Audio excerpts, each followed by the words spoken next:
facilita la intermediación financiera. Pero, ¿cómo se define el sistema? ¿No? ¿Cómo se define, en este caso, el sistema financiero? Mira, todo sistema, absolutamente todo sistema, se va a entender como un conjunto ¿de qué? De elementos.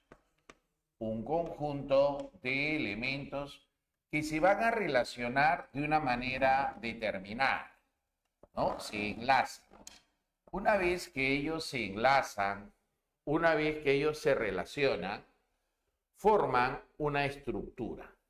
¿Estamos bien? Y una vez formada esa estructura, de esa manera va a funcionar una y otra vez. ¿Sí? Es como si dijéramos, ¿no? Los elementos son A, B y C.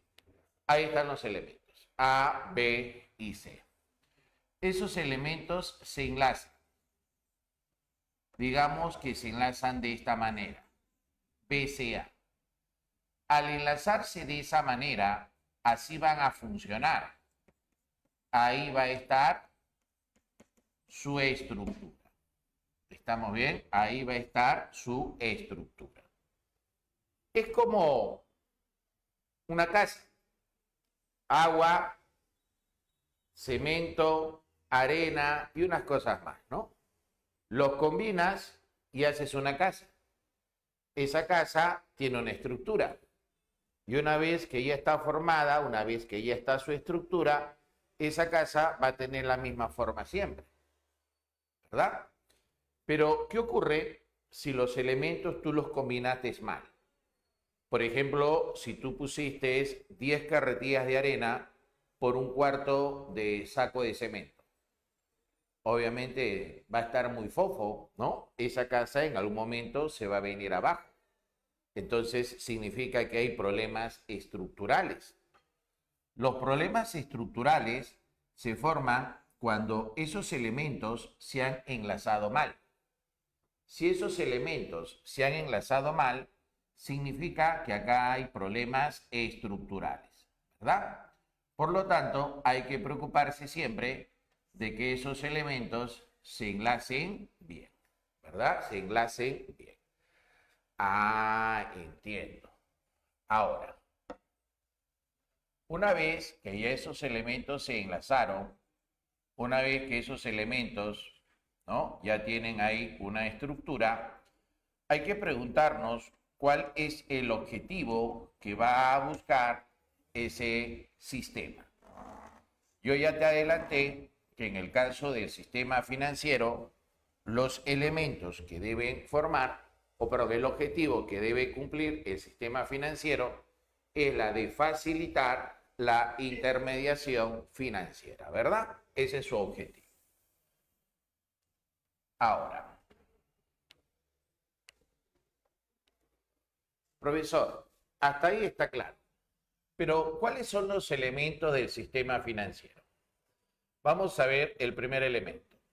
El primer elemento tienen que ser las instituciones, ¿no? ¿Qué instituciones están participando ahí?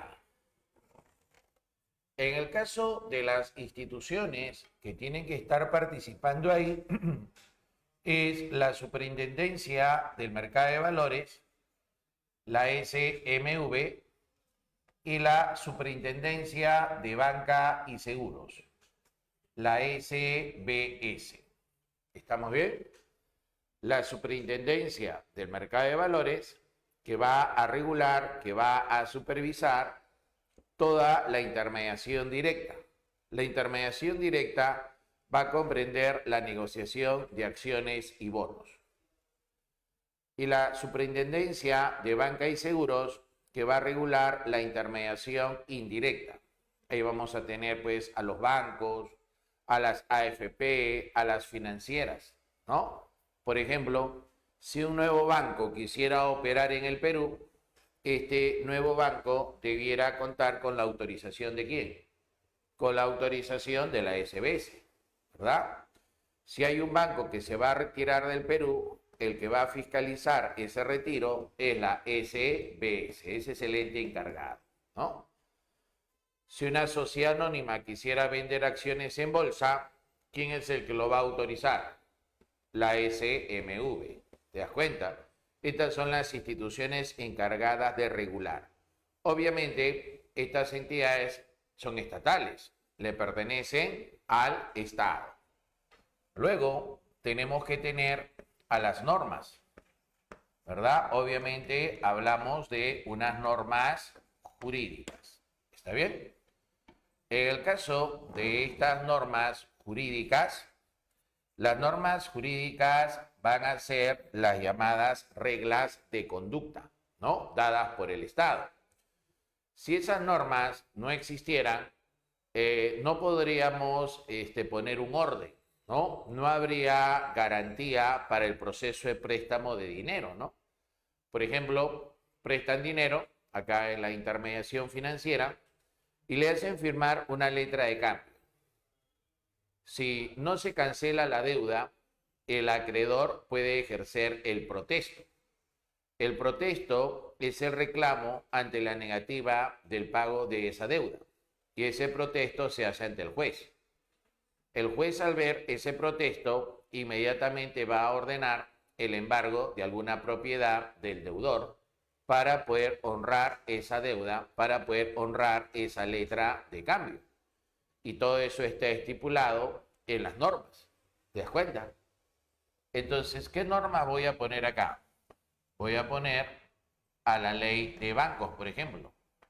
Ahí está la ley de bancos.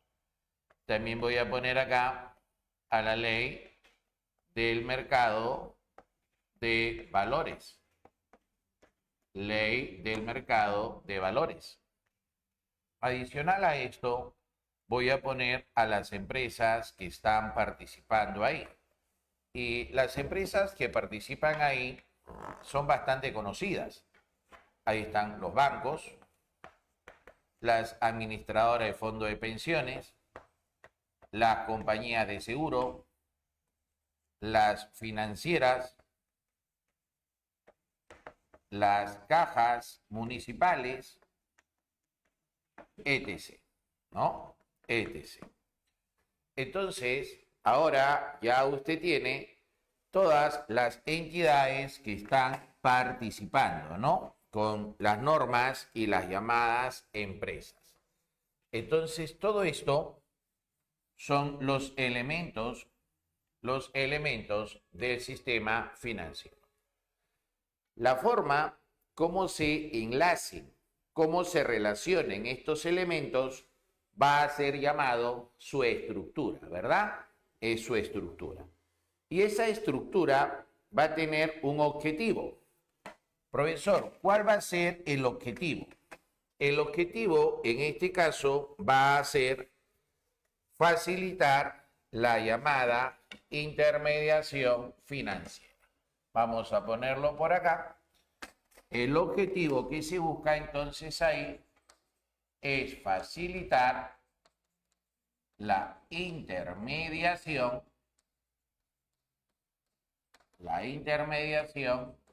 financiera.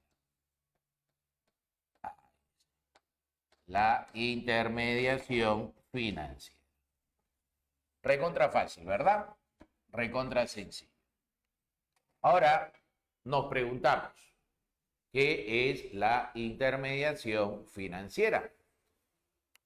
Cuando hablamos de la intermediación financiera, es el traslado de dinero del llamado superavitario hacia el llamado deficitario. ¿Vale? Ahora, vamos a ponerlo de esta manera. Una verdecita. A ver. Entonces, acá vamos a poner a ese traslado de dinero. Pero vamos a poner primero a los extremos. En los extremos, ¿a quién voy a encontrar? Voy a encontrar al que presenta un superávit. El que presenta un superávit es el que tiene plata. Es el llamado cuy mágico. ¿no? Es el que tiene dinero.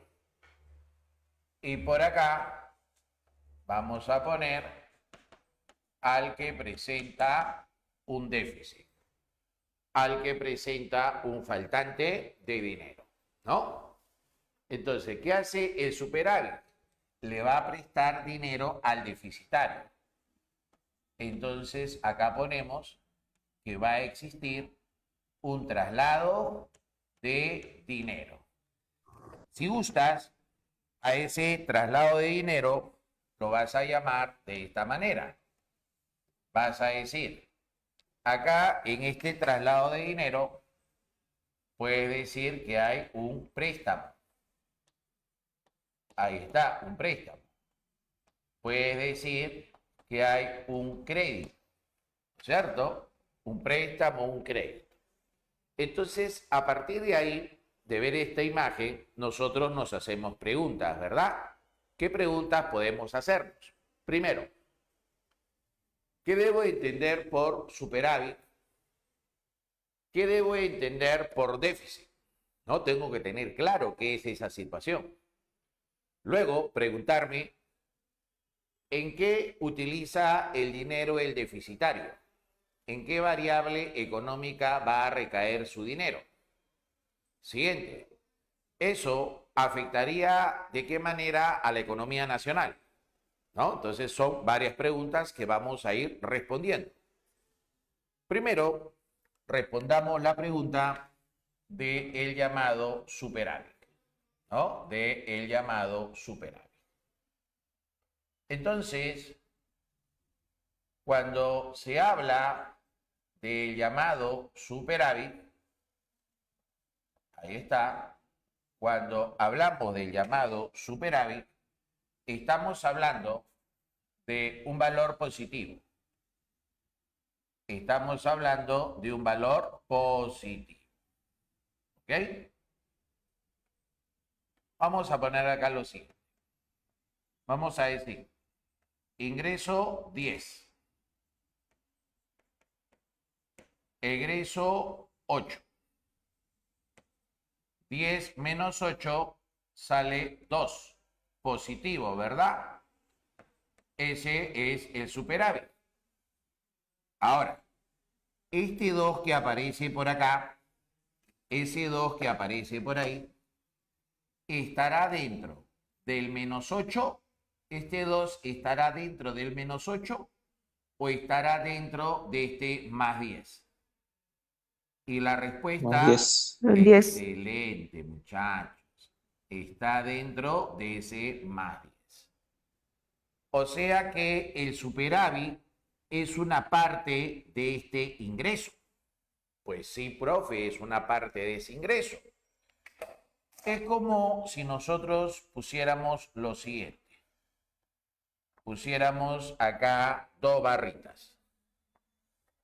Acá voy a poner a la barrita del ingreso y por acá a la barrita del egreso. Ingreso, egreso. Entonces, con esta parte del ingreso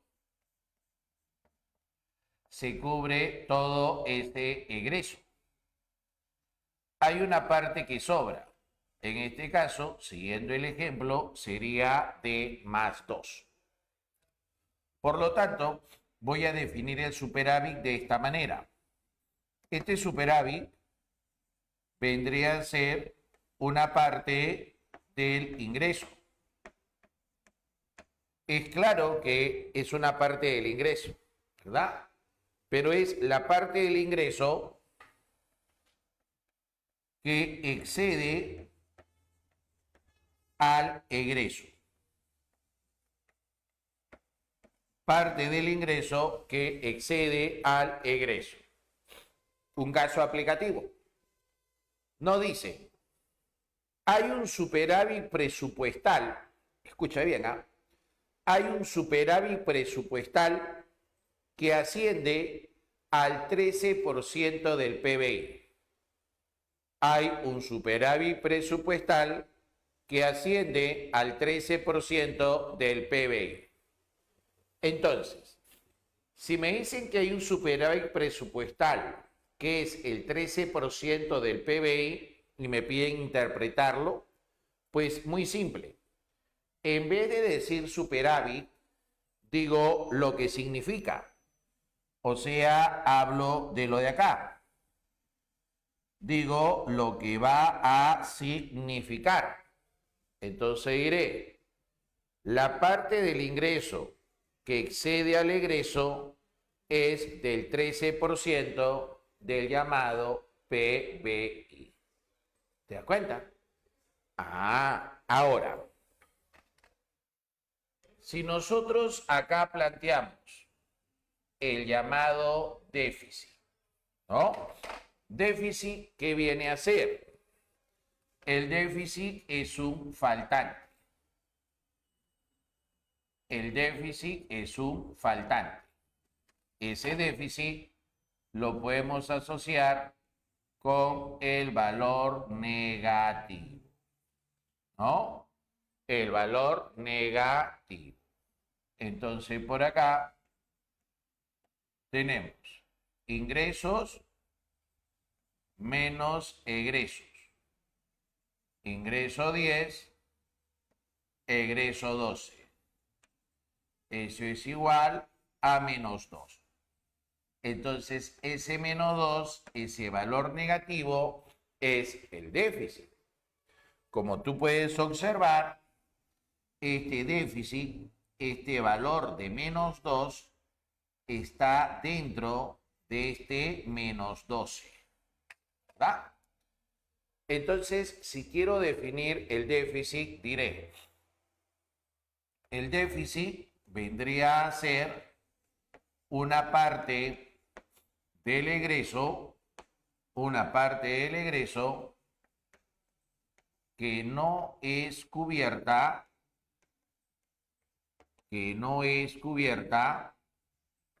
por el ingreso. Ahí está. Si te dicen ahora que hay un déficit del 13% del PBI, ¿qué haces? Si hay un déficit del 13% del PBI, entonces se reemplaza, pues. ¿Qué significa? Que la parte del egreso que no es cubierta por el ingreso asciende a caer al 13% del llamado PBI. ¿Estamos bien? Perfecto. Entonces, ya tenemos claro qué significa el superávit y el déficit, ¿verdad? Ahora, revisemos. ¿Para qué el deficitario pide ese dinero? ¿Para qué lo va a usar? Vamos a verlo por acá. Este deficitario puede utilizar el dinero, por ejemplo, para irse de viaje, para celebrar un matrimonio, para celebrar un santo, para comprarse ropa, ¿no? Si lo utiliza de esa manera, entonces este personaje está utilizando ese dinero en el llamado consumo. ¿Está bien? Pero también podría utilizar ese dinero para poner un negocio, ¿verdad? O sea que estaría utilizando ese dinero para realizar una inversión. Y lo representaríamos con esa letra I. Muy bien. Entonces ya tenemos que se destina dinero para el consumo y también se destina dinero para la llamada inversión, ¿verdad?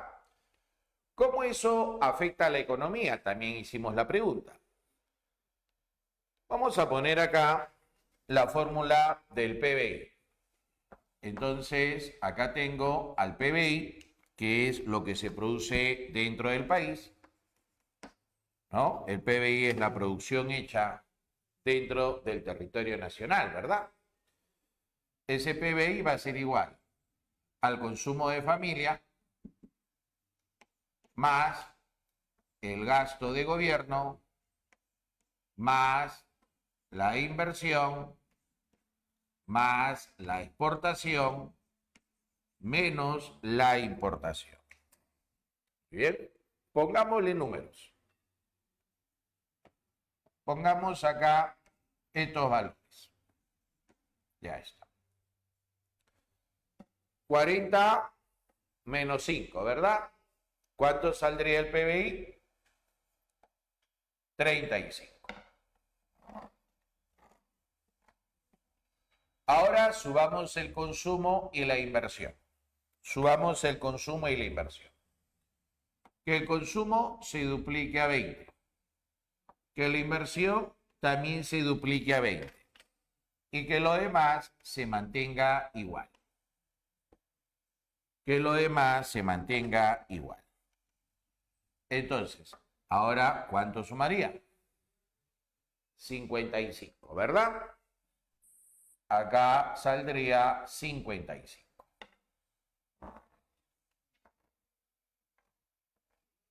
Entonces, ¿qué pasó con el PBI?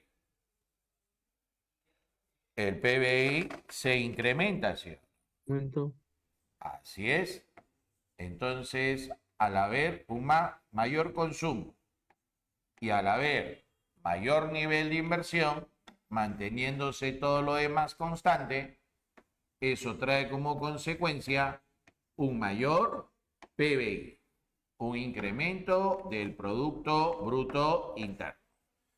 ¿Cómo se llama cuando el Producto Bruto Interno está subiendo? A ver, vamos chiquitines. Crecimiento económico. Crecimiento Excelente, económico. muy bien, muy bien. Cuando el PBI está subiendo, eso se llama crecimiento económico. Por ejemplo, hay un país latinoamericano que está creciendo bastante fuerte en este año, que es República Dominicana. Está creciendo 5%, muchachos. 5% de su PBI está creciendo. Es una envidia, ¿no? ¿Cómo crece este país? Pero como siempre sucede, cuando hay un crecimiento económico, ese crecimiento económico se va a las familias de mayores ingresos. ¿Ya? Ese crecimiento económico se va a las familias de mayores ingresos. En este caso, en República Dominicana, tenemos el 1% de la población que es adinerada, el 1% de la población que es millonaria. Entonces, República Dominicana tiene crecimiento económico, pero los personajes que hacen mayor nivel de fortuna, ¿quiénes son? Son la gente adinerada, ese 1%. Y el resto de la población está igual, está peor, y uno que otro por ahí mejora una nadita, ¿no? ¿Qué es lo mismo que pasó en el Perú? Pues nosotros tuvimos un crecimiento, ¿no? Porque ahora estamos mal. Tuvimos un crecimiento. Y ese crecimiento redituó en que la clase más rica se haga más rica. Y los demás, el resto de la población prácticamente sigue igual. Usted sigue viviendo en Coma, sigue viviendo en el Agustino, en la Victoria, ¿verdad? Prácticamente está igual. Ha mejorado un cachito, ¿no? Un cachito, algunos, ¿no? Y hay otros que han caído. Pero los ricos sí se han hecho más ricos. Ese es el problema del crecimiento económico. O sea, el país crece, pero no hay una adecuada distribución de la riqueza. Ese es el problema. Entonces, nosotros tendríamos que hablar no de un crecimiento económico, sino de un desarrollo económico, ¿no? El desarrollo económico es diferente. El desarrollo económico viene un crecimiento, pero sumado con la calidad de vida de la población. ¿Ok? Bien. ¿Está claro hasta ahí, muchachos? Profesor, una consulta, ¿qué significaba la letra M menos M y X también? Claro, vamos a decirlo. La letra X, la letra X significa exportación. Es la segunda letra de la palabra, ¿no? Exportación.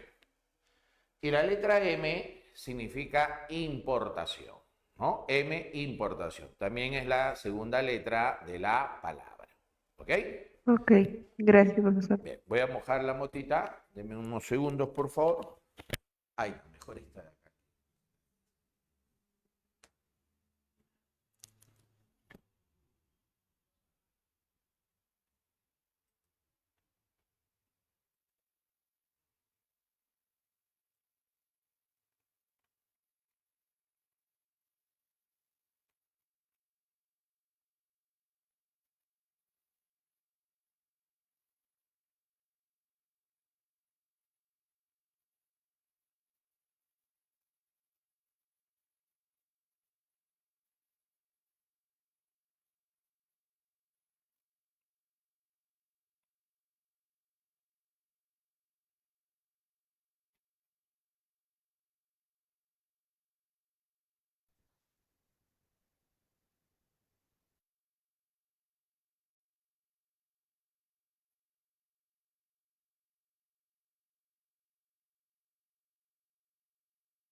Disculpe, profesor, una consulta. ¿Cuál era la función del SMB?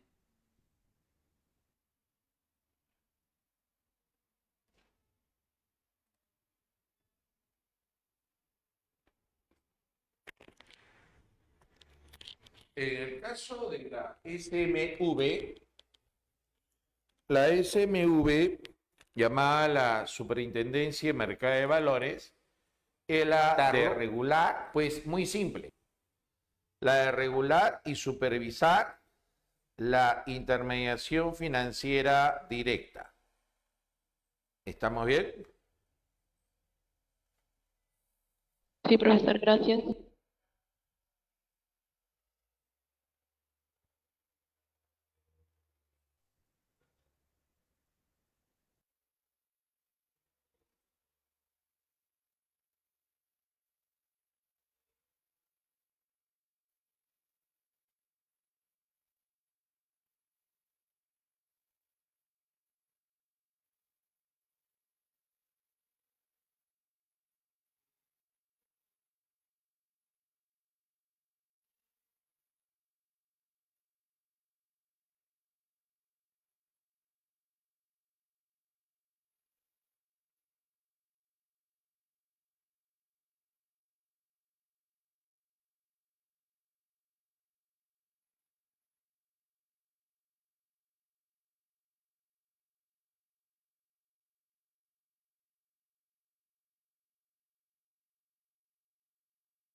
A ver, voy a prender un ratito el ventilador para que se seque la pizarra, solo un ratitito.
Bien, mientras se va secando la pizarra, lo que vamos a ver ahora es la intermediación directa, luego la intermediación indirecta. Pero, ¿cuál es el criterio que vamos a tener para poder diferenciarla?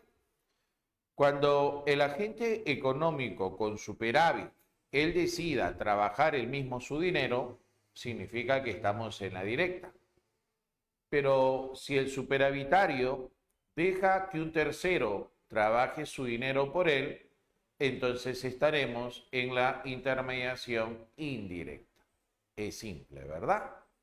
¿Estamos bien? ¿Cuándo es directa? Cuando el superavitario trabaja el mismo su dinero. ¿Cuándo es indirecta? Cuando el superavitario deja que un tercero trabaje su dinero por él. Por ejemplo, si agarro mi dinero y yo lo guardo en el banco, ¿quién estaría trabajando mi dinero? ¿Yo? No, lo estaría trabajando el El banco. banco. ¿Sí o no? Y entonces, si el banco lo está trabajando, significaría que es un tercero quien lo trabaja. Por lo tanto, estaría en la intermediación indirecta. ¿Se dio cuenta?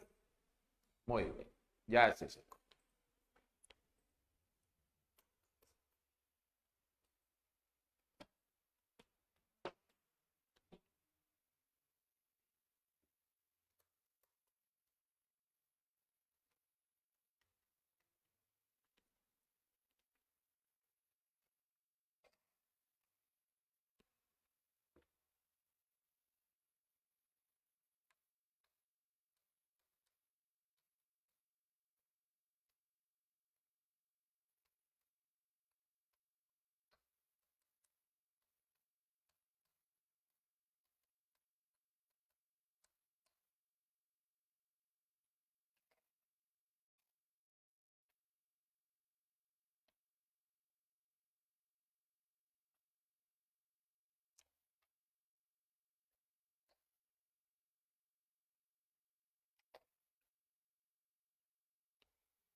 A ver, en el caso de la intermediación financiera directa, dice, ¿no? El agente económico. Recuerden que agente económico puede ser la familia, la empresa o el mismo Estado, ¿no? El agente económico que posee un superávit, o sea, aquel que tiene un exceso de dinero, aquel que tiene plata, ¿no? Va a decidir trabajar él mismo su dinero. Ahora, esto obviamente pues hay que agarrarlo con pinzas, ¿no? ¿Por qué razón te digo que hay que agarrarlo con pinzas? Porque estar en la intermediación directa involucra que tú conozcas cómo se mueve ese mercado.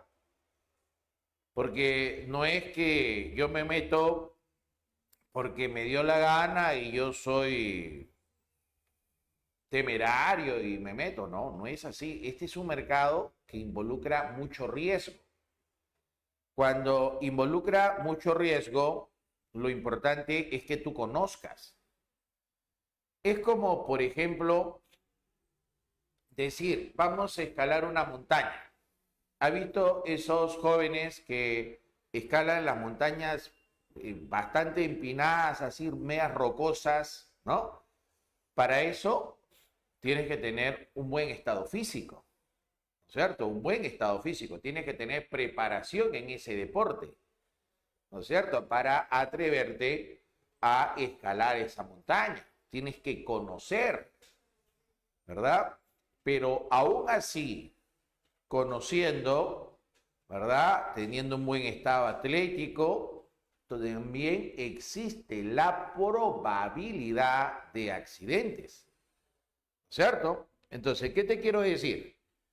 Que cuando tú estás más preparado, ¿no es cierto? Y te enfrentas con algo que es bastante riesgoso, tú bajas el riesgo por tu nivel de preparación, ¿verdad? Ah, entonces, profesor, si yo me meto a esta intermediación sin conocerlo,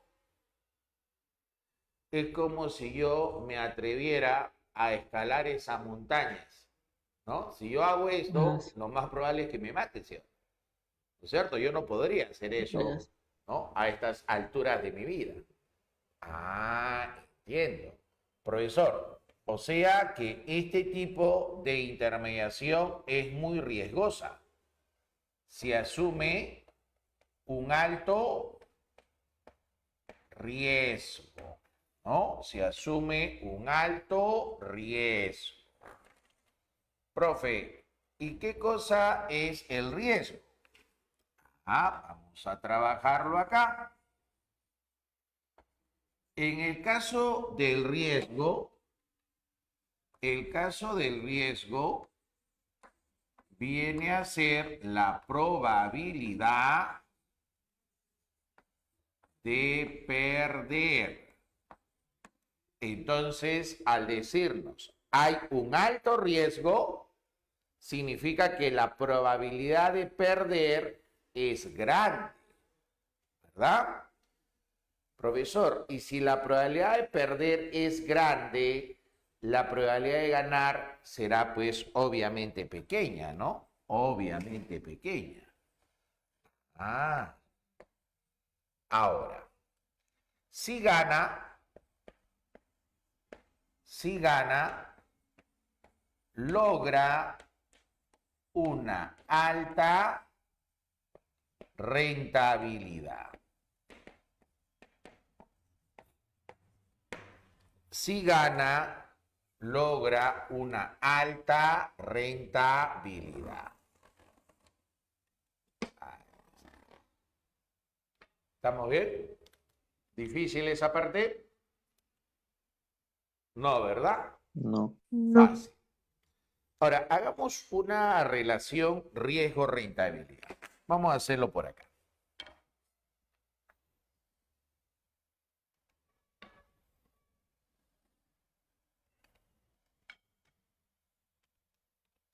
Profesor, Dime, una consulta. ¿Qué vendrían a ser los agentes de bolsa? los agentes deudores. A No, ver, de bolsa, de bolsa. agentes de bolsa.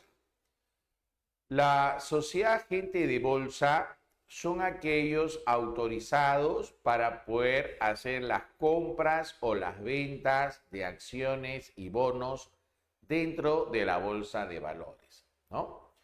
Generalmente, bueno, deben haber visto películas sobre bolsa de valores, ¿verdad? Donde es todo un loquerío, ¿no? Que la gente dice compro, vendo, ¿no? Pero ¿quiénes son los que pueden entrar ahí? Nosotros no. Los que entran ahí son personal autorizado de una sociedad agente de bolsa. A través de ellos se realiza la compra y la venta, ¿no? Entonces, por ejemplo, si yo quisiera comprar acciones, yo tendría que conectarme o contactarme con una sociedad agente de bolsa para poder realizar la compra o la venta de una acción. ¿Está bien? Ok, muchas gracias. Ahora, acá, en el eje de las ordenadas, voy a poner ahí a la rentabilidad. Ahí está la rentabilidad. Y en el eje de las abscisas voy a poner al riesgo. ¿Está bien? Y voy a poner acá 4 puntazos. 4 puntazos. ¿No?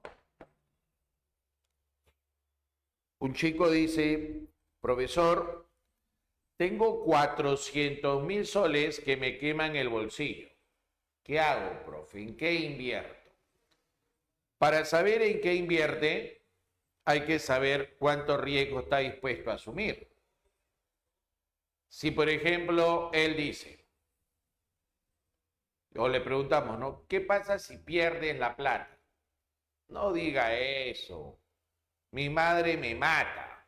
Bueno, entonces mañana vamos a la bolsa, al banco, vamos al banco y depositamos tu dinero en una cuenta ahorros.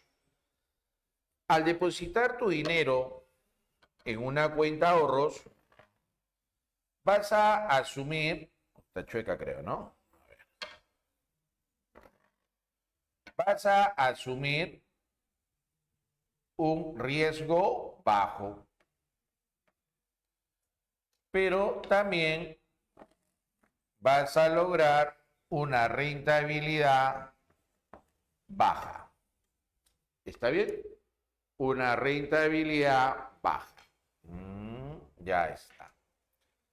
Ahora, profesor, y si la persona dice, ya la vida no me importa nada, mi enamorada me ha dejado. Allá. Si eso es así, entonces mañana vamos a la bolsa de valores y vamos a comprar unas acciones mineras. Punto B. Pero eso sí, el riesgo ahí es alto. Y si ganas, logras una alta rentabilidad. ¿Cuál sería el ejemplo del punto C? Habría un ejemplo en el punto C donde el riesgo sea bajo y la rentabilidad sea alta. Riesgo bajo, rentabilidad alta. Te está rompiendo la cabeza en encontrar un ejemplo de ese punto C, ¿verdad? Pero ese punto C, chicos, no existe. Ese punto no existe. ¿Estamos bien? Los estafadores, porque hay un montón de gente que es estafadora, te dice que sí existe. ¿Ya? Te dice que sí existe y hay gente que le cree, porque hay gente que quiere que las engañe o los engañe, ¿no? ¿Tú crees que si este punto existiera, yo estuviera comiendo tiza? No, ¿verdad? Si ese punto No. existiera, hace rato que estuviera haciendo plata. ¿Sabes cómo es la relación entre el riesgo y la rentabilidad? El riesgo y la rentabilidad van a tener una relación directa, de esa manera, ¿no? Esa es la relación. O sea, que si algo es más riesgoso, debe tener más rentabilidad. Entonces ponemos por acá, si existe más riesgo, entonces existe más rentabilidad. Si hay menos riesgo, entonces hay menos rentabilidad. ¿Vale? Muy bien. Vamos a ponerte un caso aplicativo.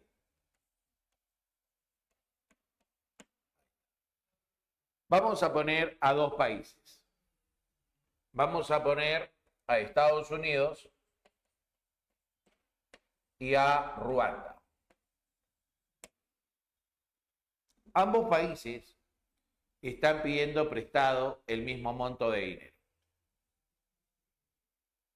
Pero Estados Unidos te ofrece pagar un interés del 1%, mientras que Ruanda te ofrece pagar un interés del 20%. Si tú tuvieras ese monto de dinero para prestar, ¿a quién le prestarías? ¿A Estados Unidos que te pague el 1% o a Ruanda que te paga el 20%? A ver, vamos a escucharlos.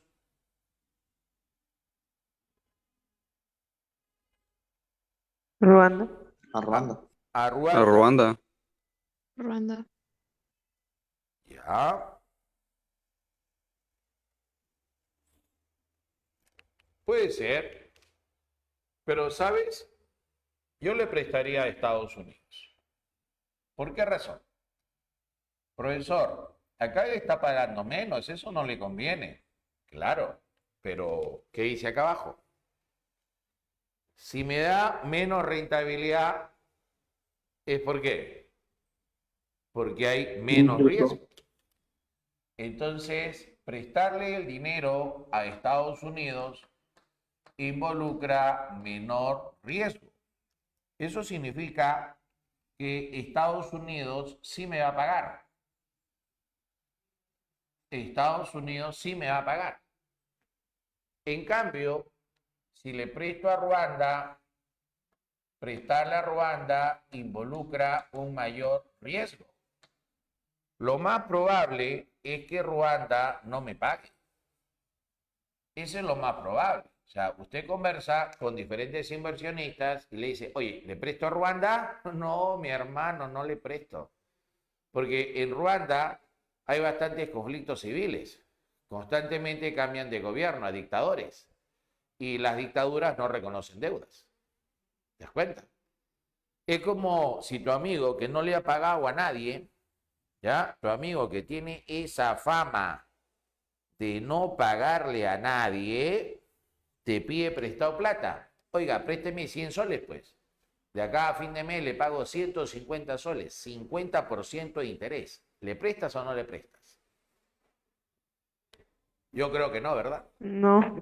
¿Por qué? No. Porque si No. no le ha pagado a nadie y encima es carepalo, ¿no? Viene a pedirte prestado y encima te miente, ¿no? Porque te dice te va a pagar 50% de interés. Entonces, ese es el detalle, pues, muchachos, ¿no? Entonces, la recomendación es acá, ¿no? Bien. Salvo que tú manejes una información que el resto no sepa, pues, ¿no? O sea, si tú sabes algo que el resto no sepa, eso podría abrir la posibilidad que le prestes a Ruanda. ¿Ok? Bien. Ahora, este tipo de intermediación, ¿no? Directa, ¿dónde ocurre? Eso va a ocurrir en el llamado mercado de valores. Ahí va a ocurrir. La definición de mercado se define como mecanismo de interacción entre vendedores y compradores. A eso se llama mercado. Mecanismo de interacción entre los que compran y los que venden. ¿Está bien? El mercado siempre pues recibe la denominación de lo que se transa, ¿no? Acá, ¿qué cosa se está transando? Se está transando valores, ¿no? Entonces, un mercado de valores que se comercializa, pues valores, ¿verdad? Ahora, ese mercado de valores se subdivide en dos mercaditos. Primario y secundario. Excelente, doctora. Usted sí, muy bien, muy bien. Ahí hay un mercado primario. Vamos a ponerle por ahí un mercado primario. ¿Por qué se le llama mercado primario? Porque ahí se realiza la primera venta del documento. Al decirte que ahí se realiza la primera venta del documento, ¿no? Vamos a ponerlo acá. Ahí se realiza la primera venta de la acción o del bono, ¿no? Acá voy a aclarar algo, que me interesa aclarar. Nota. Por ejemplo, cuando se dice, ¿no? Realizo la venta de bonos. El que realiza la venta de bonos, lo que está haciendo es pidiendo un préstamo.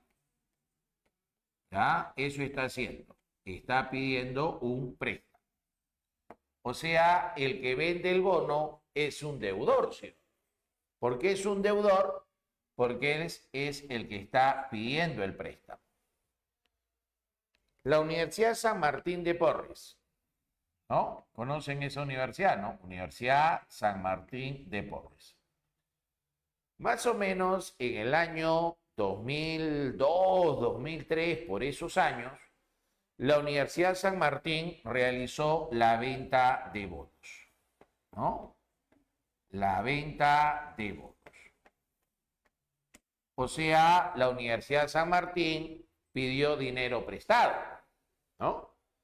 Entonces, los que le compran el bono, ahí está prestándole el dinero, ¿no? Pero la Universidad San Martín vendió bonos a través de la llamada subasta holandesa. La subasta holandesa es la famosa subasta inversa, que es diferente a esta subasta llamada la subasta inglesa. En la subasta inglesa, que es la que ustedes conocen, la subasta inglesa es hacia arriba, o sea, la puja es hacia arriba. Quien paga más es el que se lo lleva. Esa es la inglesa. La holandesa no. La holandesa, la puja va hacia abajo, por eso le llaman subasta inversa. Entonces la Universidad de San Martín dice, vendo bonos, yo los compro, pero te cobro el 10% de interés. 10% a la una, 10% a la dos, hasta que otro dice, yo los compro, pero yo te cobro el 9.5. ¿A quién me conviene venderle el bono? ¿Al que me cobre el 10% o al que me cobra el 9.5? La respuesta sería 9.5. el 9.5, ¿verdad? Y por ahí otro dice, oiga, yo los compro, pero te cobro el 8. Ah, entonces, al hacer esta venta de bonos a través de la subasta holandesa, la Universidad San Martín logra conseguir dinero prestado, pero barato. Dinero prestado, pero barato. ¿Se da cuenta? Ahora, si yo compré el bono, ¿puedo revenderlo? Sí, puedo revenderlo, pero ya no sería en el mercado primario. ¿Y el ¿Por secundario? qué? Porque en el mercado primario solo se da la primera venta. Por eso que al mercado primario también se le llama el mercado de emisiones, ¿no? Se llama el mercado de emisiones. Si yo quisiera revender el bono, lo que respondió tu compañero, muy bien, doctor, que sería en el llamado mercado secundario. Entonces vamos a poner acá la letra B, ahí aparecería, ¿qué mercado? Aparecería el mercado secundario, ¿no? Ahí está. El mercado secundario es el mercado de reventas. Ahí está, el mercado secundario es el mercado de las reventas. En el caso de las reventas, la reventa es la segunda a más transacción, ¿verdad? Entonces, si yo estoy por acá, ¿no? Yo estoy por acá y yo compré el bono y yo no quiero esperar a la fecha de vencimiento del bono. Ya, yo no quiero esperar a que el bono venza si yo lo quiero revender. Entonces, ¿dónde lo voy a revender? En el mercado secundario. Ahora, si yo revendo el bono, ¿yo sería el deudor? Si yo revendo el bono, ¿yo sería el deudor? No. No. El deudor seguiría siendo la Universidad San Martín, ¿verdad? Entonces, cuando yo revende el bono, el que compró el bono me pagará a mí, ¿sí o no? Pero ¿a quién le cobrará la deuda? A la Universidad San Martín. A su vez, este nuevo comprador puede volver a revenderlo. Pero si lo vuelve a revender, ¿quién sigue siendo el deudor? El emisor, que en este caso es la Universidad San Martín. ¿Estamos bien? Ahora, esta reventa de acciones y bonos, ¿dónde va a ocurrir? Eso va a ocurrir en la llamada bolsa de valores, ¿no? La bolsa de valores. En la bolsa de valores, ¿qué se negocia?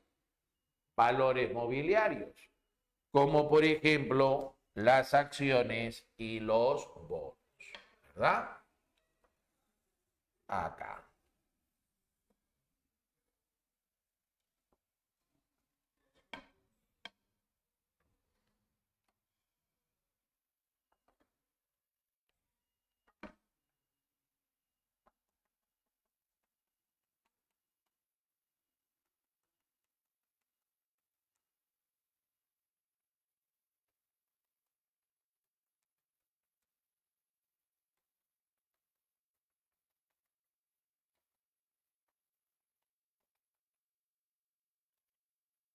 Vale, vamos a poner acá al centro a la bolsa de valores.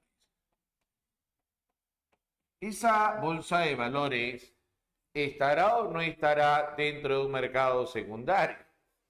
La respuesta es obvia, ¿no? Es un mercado secundario, ¿no? Por acá vamos a tener al que vende el documento. Entonces acá vamos a poner la oferta de acciones.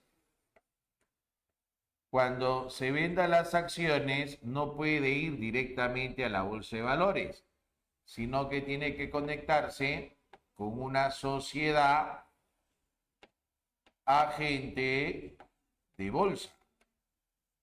Una sociedad agente de bolsa. Una SAC. ¿Está bien? Una SAC.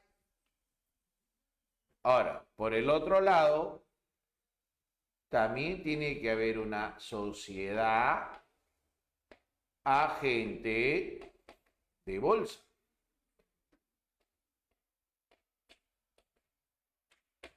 Y por acá vamos a poner el que compra la acción. El que compra la acción también se contacta con una SAC para poder ejecutar la compra.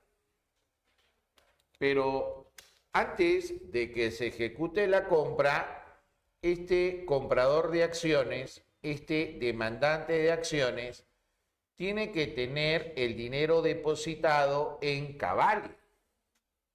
Cavalli es la caja de valores de liquidación. Entonces, ahí se deposita el dinero en Cavalli, ¿no?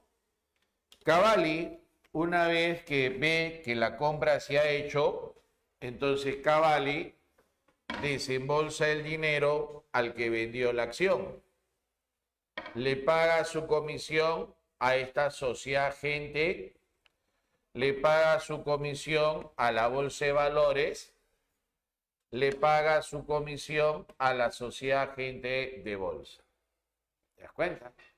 Eso es para darle pues una seguridad a este mecanismo, ¿no?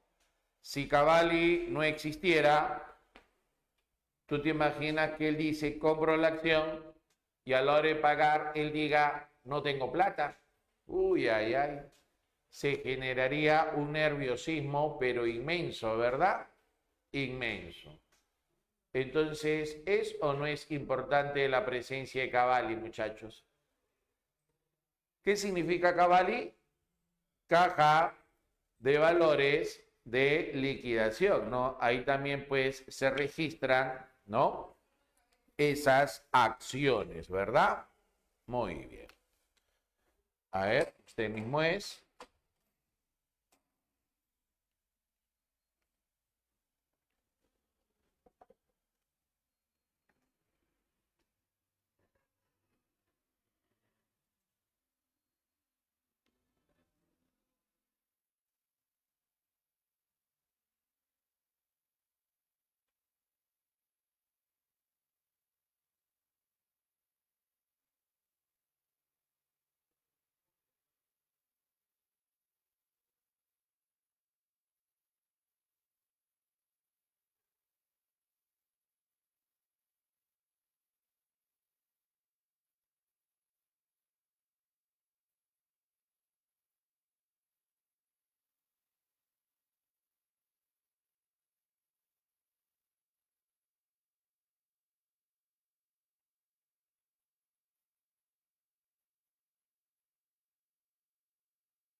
Profesor, Dime. una consulta. En lo que acaba de explicar sobre Cabal y la sociedad de agente de bolsa, ¿eso está dentro de la intermediación directa? Claro, todo está en la intermediación directa todavía. Sí, Porque, es que mi duda era porque como dijo que era directamente, o sea, solamente dos, bueno, dos personajes en este caso, pero como hay un tercero que es la sociedad agente de bolsa, por eso es que no estaba segura. pero en el caso de la sociedad agente de bolsa, no es que ellos administren tu dinero y ellos decidan qué acciones compran. No, eres tú la que dice, ¿sabes qué? Yo quiero que compres tal acción. Entonces sale un broker, ¿no? Y te hace firmar unos documentos y ellos hacen la compra de esa acción, ¿verdad? Ah, ya. Es como, por ejemplo, cuando tú estás, una vez fui al Hospital 2 de Mayo, hace años, ¿no? Y el Hospital 2 de Mayo, pues, está en es Barrios Altos eso, ¿no? Terminando Bravo y está en la madrugada y mandan comprar medicina. Pero, su macho. Salir a las 2 de la mañana por ahí para comprar medicina y habían unos chicos que te hacían el favor, pues chicos del barrio, ¿no? Entonces tú le decías ya, cómprame, él iba, traía la medicina y tú le pagabas, ta, y te cobraba pues su comisión, ¿no? Entonces, en este caso, el chico no decide qué medicina comprarte. El que tú dices, el que decide qué medicina es, eres tú. ¿Estamos bien hasta ahí, chicos? ¿Se entiende esa jugada? Es muy parecido Ujú. la sociedad agente de bolsa. ¿Ok? Ok, gracias, profesor.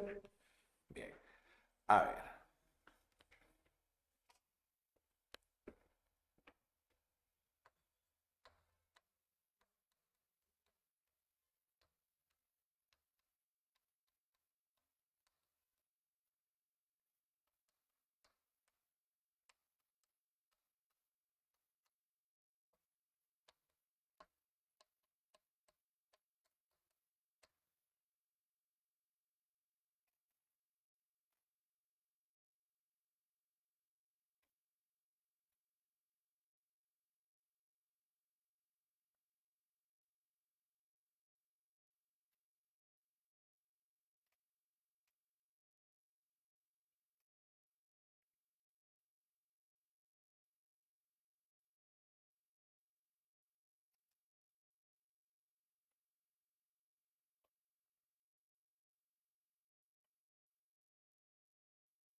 En el caso de la llamada intermediación financiera indirecta, ¿no? ¿Cómo se reconoce la indirecta? Así. El agente económico con superávit trabaja el mismo su dinero. Trabaja el mismo su dinero. ¿Ok? Ahí. El agente económico con superávit trabaja el mismo su dinero. O sea, perdón, ¿qué estoy poniendo? Acá hay un error. Un laxus brutus, ¿no? El agente económico con superávit deja que tercero trabaje su dinero. Trabaje su dinero. Ahí está. Eso es lo correcto. Ahora, si tercero trabaja su dinero, entonces él asume un alto o bajo riesgo. Asume un bajo riesgo. O sea que la probabilidad de perder es baja, ¿sí o no? Y si la probabilidad de perder es baja, ¿cómo va a ser su rentabilidad? Alta. No, No, baja, baja, baja. baja, ¿sí o Baja. no? Porque el Son directas, riesgo y la proporcionales. rentabilidad están asociadas de manera directa, ¿sí o no? Sí. Entonces acá dice asume bajo riesgo, por lo cual logra una baja rentabilidad. Entonces, en la intermediación indirecta, alguien se hará de una fortuna, alguien hará bastante dinero ahí. No, ¿verdad? No lo va a hacer. Dicha intermediación financiera indirecta puede ser bancaria o también llamada o la llamada no bancaria. ¿No? La bancaria, los bancos, tenemos acá a la autoridad monetaria. La autoridad monetaria en el Perú es el Banco Central de Reserva, ahí está.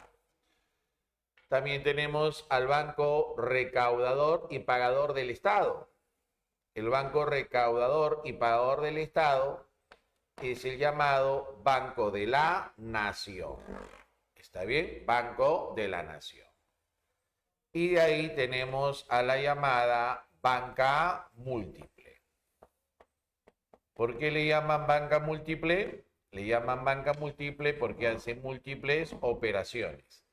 Ahí en esta banca múltiple vas a tener, por ejemplo, al Banco de Crédito, al Interbank, al Continental, todos los bancos que existen, ¿no? Ahí está. Esta es la bancaria. En la no bancaria, los que no son bancos, tienes, por ejemplo, a COFIDE. COFIDE es la Corporación Financiera de Desarrollo, ¿no? COFIDE. Tienes a las administradoras de fondo de pensiones, las AFP. Tienes a las compañías de seguros. Tienes a las cajas municipales, ¿no? A las financieras, o sea, todo aquel que no sea banco. Profesor, ¿quién regula toda esta intermediación? La entidad que se encarga de regular a la bancaria y a la no bancaria viene a ser la SBS, o sea, la Superintendencia de Banca, Seguros y AFP. ¿Ya? La Superintendencia de Banca, Seguros y AFP. ¿Ok? Si bien es cierto, esta SBS regula todo lo que estoy señalando, ¿ok? tienes que tener cuidado. No va a poder regular al BCR. Vuelvo a repetirlo. La Superintendencia de Banca y Seguros regula toda esta intermediación menos al BCR. Al BCR la SBS no la puede regular. ¿Por qué no puede regular al BCR? Vamos a escribirlo. No puede regular al Banco Central de Reserva porque el Banco Central de Reserva es un órgano autónomo. O sea, es un órgano que tiene independencia, que se va a regular por su propia ley orgánica. ¿Estamos bien? ¿Queda clara esa parte, muchachos? Sí, profesor. Bien, no vayas Sí, a profe, todo cometer bien. el error ahí, ¿ah?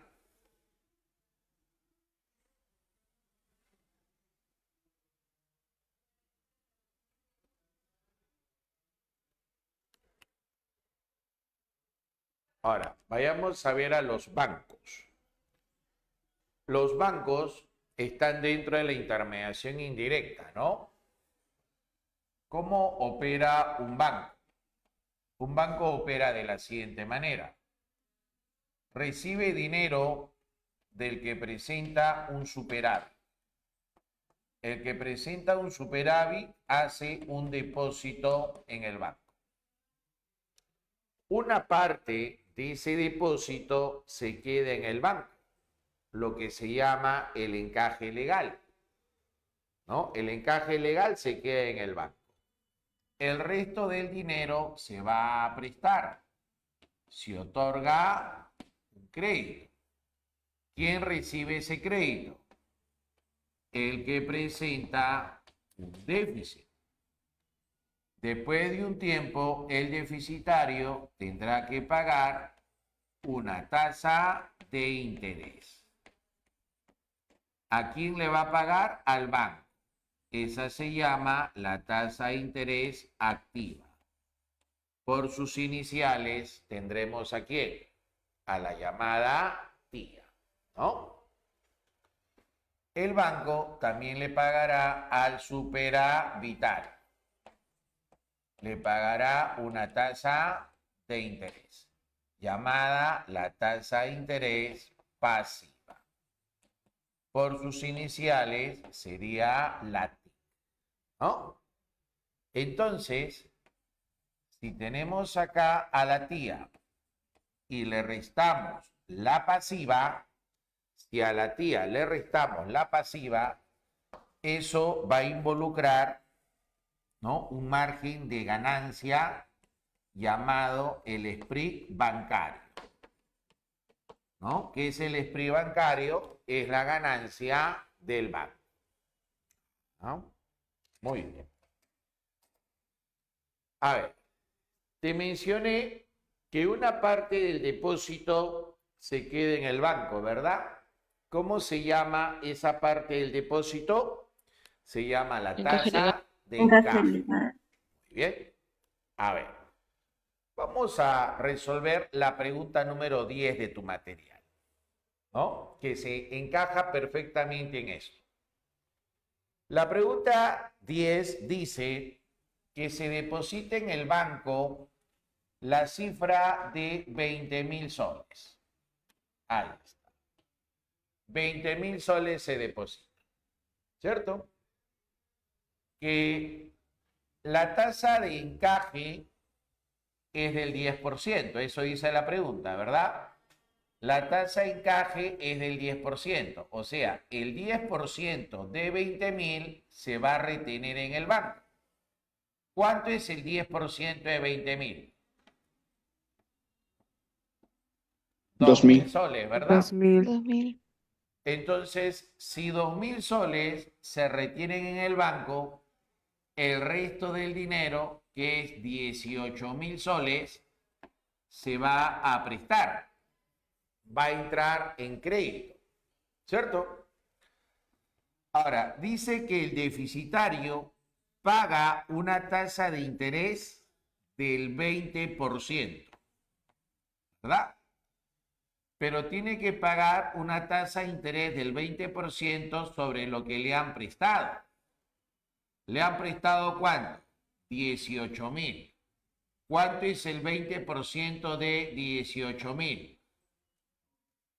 3.600. Sí. 3.600, ¿verdad? Dice también que el banco le paga al superavitario una tasa de interés pasiva del 5%. 5% sobre lo que el superavitario ahorró. ¿Cuánto es el 5% de 20.000? 1.000. Y la pregunta dice, ¿cuánto es el margen de ganancia? ¿Verdad? Entonces, simplemente para saber el margen de ganancia, o sea, me están preguntando el spread bancario, ¿sí? La tasa de interés activa, que es 20%, pero en dinero equivale a ¿cuánto? A 3.600, ¿verdad? Menos la tasa de interés pasiva, que es el 5%, pero en dinero equivale a 1.000 soles. 3.600 menos 1.000, ¿a cuánto asciende? A 2.600 soles. ¿Hay clave o no hay clave? ¿Quedó claro esa parte, muchachos? Profesor, ¿para esto hay alguna condición o una relación entre las tasas, tasas de interés y A ver, pasivo y activa? la tasa de interés activa es la que el banco cobra, ¿verdad? Y definitivamente esa tasa de interés activa tiene que ser mayor, Mayor. Ah, ¿verdad? ya. Porque si esta no fuera mayor, el banco no ganaría plata, ¿sí? Por ejemplo, si tú inviertes las tasas, acá le pones 20 y acá le pones 5, el banco estaría ganando o perdiendo. Perdiendo, Perdiendo. ¿verdad? Perdiendo. Entonces, para que gane, la tía debe ser mayor. Pero Ah, lo que ya. se cuestiona en el Perú es que esta tía, si bien es cierto, tiene que ser mayor, es demasiado alta, ¿no? Esta tía es demasiado alta. ¿Y por qué el banco cobra una tía que es demasiado alta? Por los riesgos que ocurre en el mercado peruano, ¿no? La alta tasa de morosidad, ¿no? Eso hace que la tasa de interés activa sea más alta. Si, por ejemplo, ahora se va a la pregunta número 8,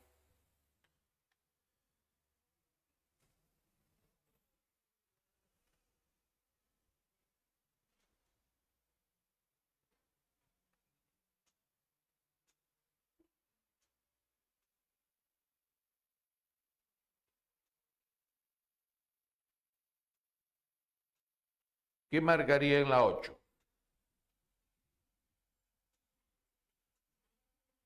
A ver, lo escucho.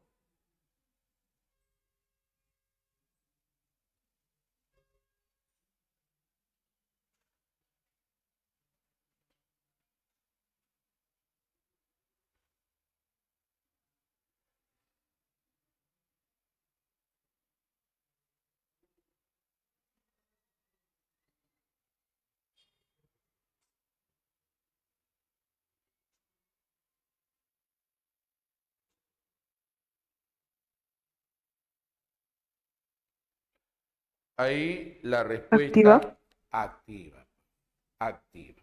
Muy bien. Tómenle fotito.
A ver, la 7 también me imagino que ya la han hecho, ¿ah?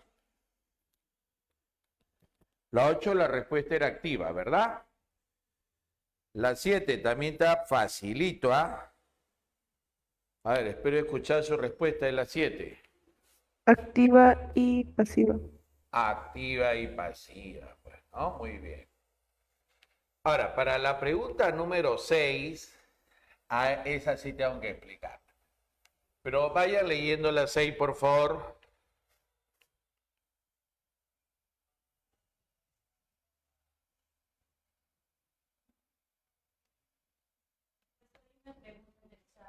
A ver.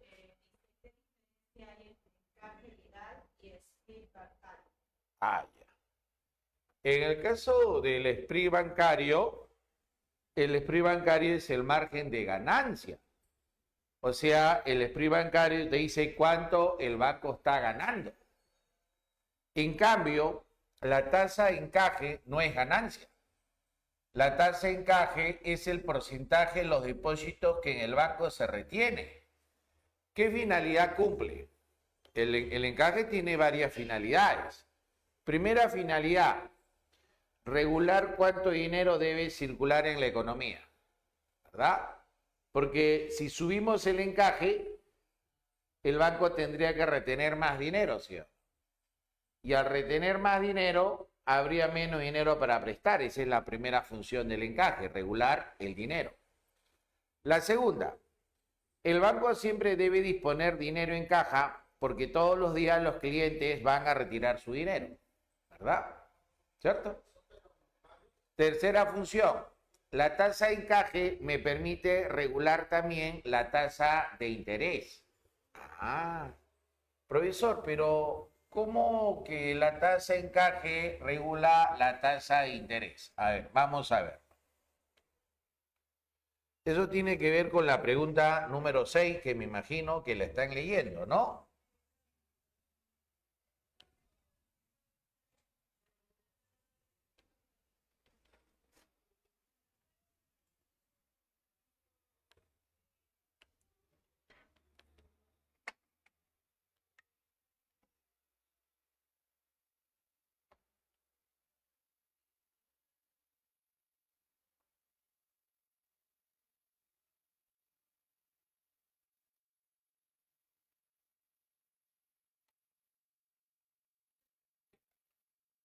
A ver, miramos por acá, muchachos. A ver, vamos a poner acá al depósito. Vamos a imaginar que se deposita 1.000 soles. ¿Ah? 1.000 soles se deposita. Que la tasa de encaje va a ser del 10%. ¿Está bien? 10% de tasa de encaje. ¿Cuánto dinero se retendría en el banco? El 10% de 1.000, ¿sí? El 10% de 1.000 sería 100 soles, ¿verdad?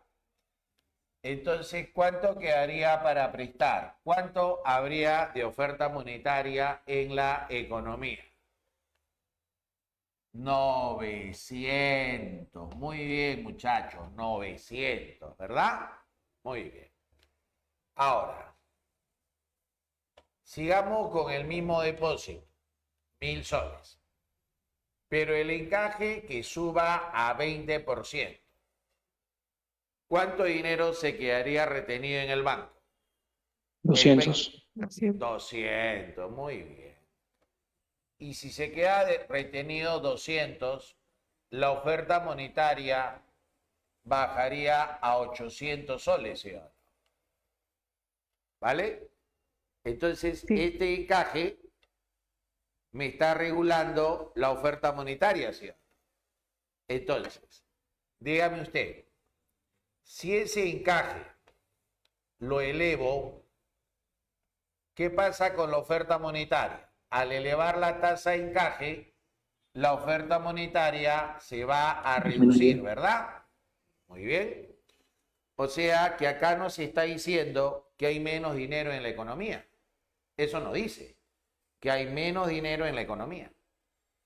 Y la escasez de algo hace o no hace que su precio suba. ¿Sí o no? Por Sí. ejemplo, si escasea la fresa, al escasear la fresa, ¿qué pasa con el precio de la fresa? Va a subir. Uy, ¿Sí o no? Si escasea el pescado, ¿qué va a pasar con el precio del pescado? Va a subir, ¿sí o no? subir. Entonces acá, al bajar la oferta monetaria, hace que el precio del dinero, llamado la tasa de interés, suba. ¿Te das cuenta?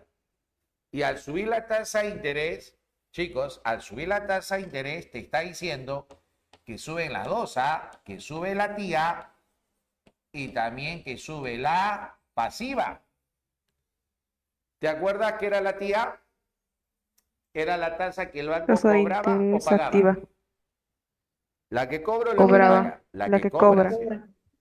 Entonces, si la tía sube, significa que endeudarse con el banco es caro. Y si endeudarse con el banco es caro, el crédito se reduce. Profesor, y si la tía del TIC sube, significa que el banco está pagando más. Y si el banco está pagando más, la gente va a querer ahorrar su dinero en el banco. Ah. Ahora, si bajamos la tasa de encaje, ¿va a pasar lo inverso, sí o no?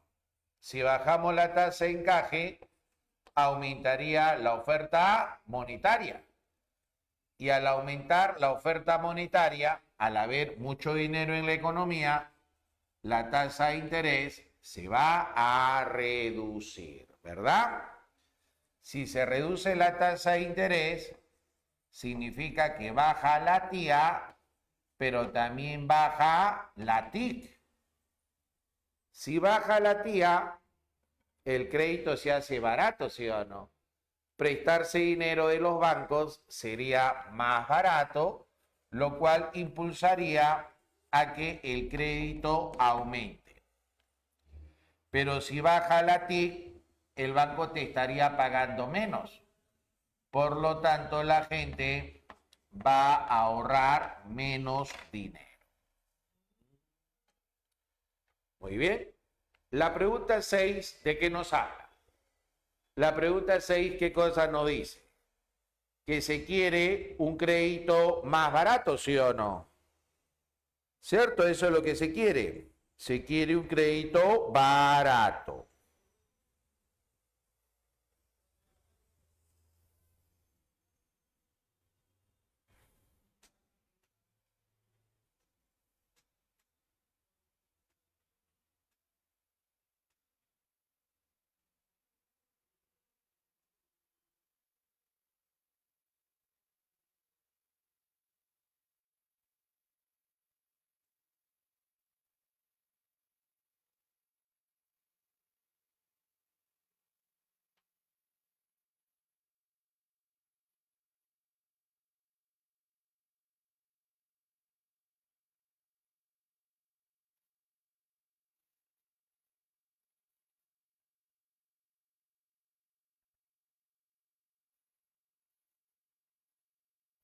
Entonces, si queremos un crédito más barato, ¿no? ¿Qué hacemos? Yo quiero un crédito barato, entonces debo buscar que la tasa de interés baje. Porque si la tasa de interés baja, el crédito se hace más barato y la gente pide más crédito. ¿Sí o no? Para eso, ¿qué debo hacerle al encaje? Debo bajarlo, ¿sí o no? ¿Qué alternativa me dice que debo reducir la tasa de encaje? Vamos, muchachos, La ¿cuál C. es? Creo que voy a tomarme mi café de regreso, ¿ah? La C. ¿La qué? ¿Qué clave?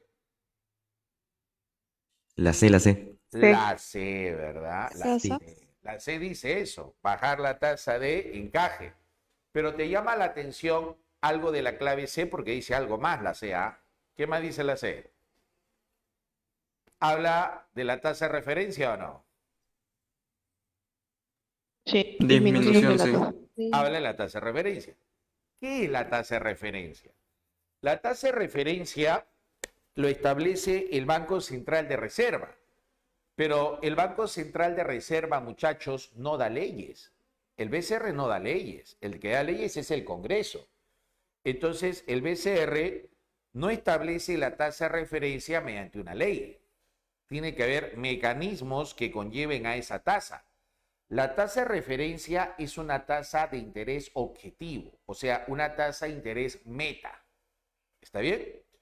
Si el BCR, por ejemplo, quisiera que su tasa de interés bajara, ¿no? Él dice, yo quiero que la tasa de interés baje, ¿verdad? ¿Cómo hace el BCR para hacer que la tasa de interés baje?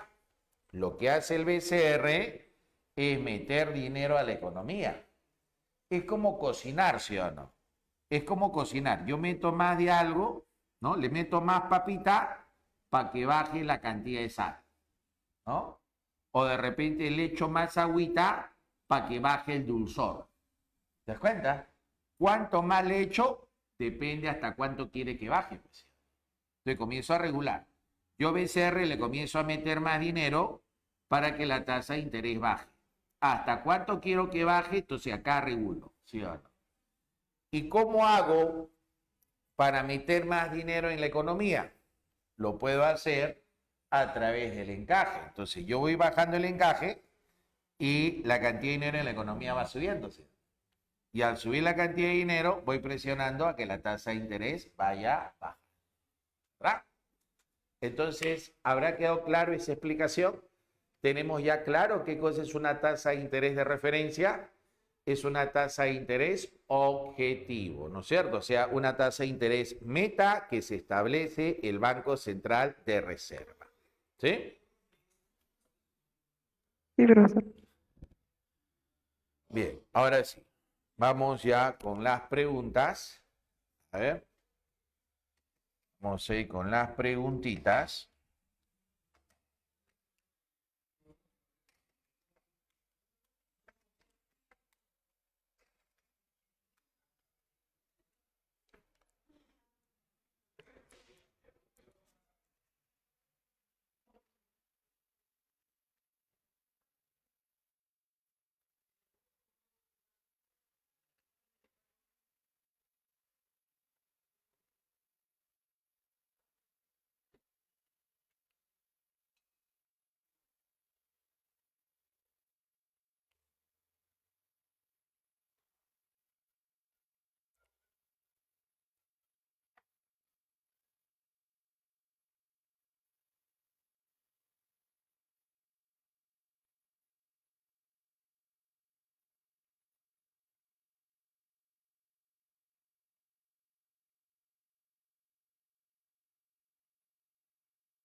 Ya. Ahí va. Le dicto las claves. Apunte, muchachos. 1. Brasil. 2. Ecuador. A ver, en esta pregunta 2, varios chicos ayer preguntaron. Los cheques, un cheque es una orden de pago.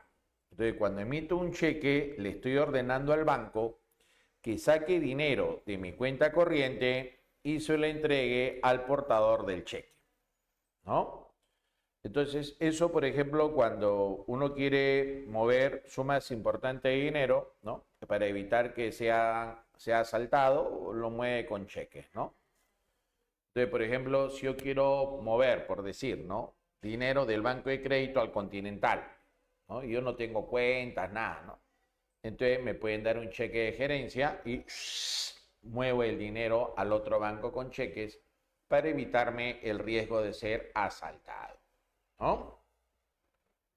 Bien. Ahora, en cambio, un pagaré es un instrumento de deuda, ¿no? O sea, el que se pide prestado plata emite un pagaré reconociendo una deuda a favor de un acreedor, ¿no? En este documento llamado el pagaré se estipula la razón por la cual se está prestando el dinero y también se puede poner la garantía que se deja, ¿no?, ante este préstamo, ¿sí? Bien, entonces la 2, enanita. 3, Argentina. 3, Argentina. 4, Dinamarca. 5, Ecuador. 6, Colombia. La 7 ya la hicimos, ¿verdad? Barcelona, ¿no? Barcelona. 8 también la hicimos. Casita. 9, avioncito. 10, Brasil. 11, Argentina. La llamada cuenta corriente también se llama depósito a la vista. Cuenta corriente o depósito a la vista.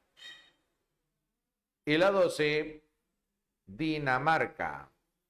La famosa CTS.